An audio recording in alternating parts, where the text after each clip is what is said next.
এখন নামাজ পড়ে উঠলাম, বাচ্চারা বলতেছে মুড়ি খাইব। তো এই যে আমি এখানে সবকিছু রেডি করে রাখছি।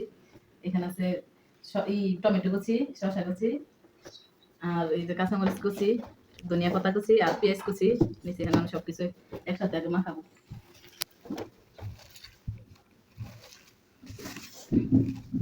নাজমুল ভাই এদিকে তো আছে সরিষা তেলের বোতলটা না।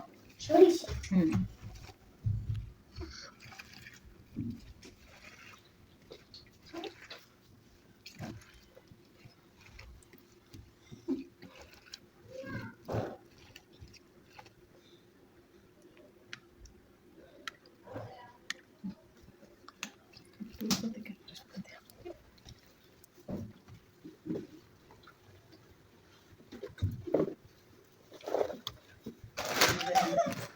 চানাচুর একসাথে মিক্স করে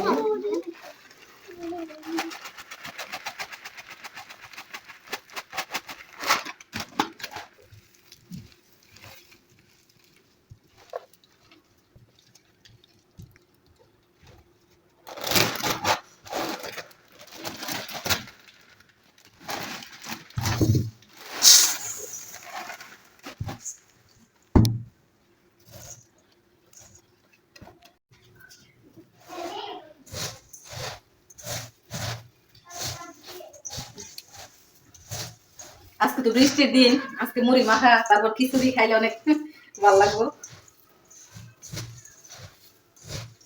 দুপুর থেকে আমার বাচ্চারা পাগল ফিরা ধরতেছে, আমি মুড়ি মেখে দিতাম, তারা মুড়ি খাইব। তো এখন আমি নামাজটা পড়ে উঠছি, ওইটাই ওগো মাইকে দিতেছে মুড়িগুলি।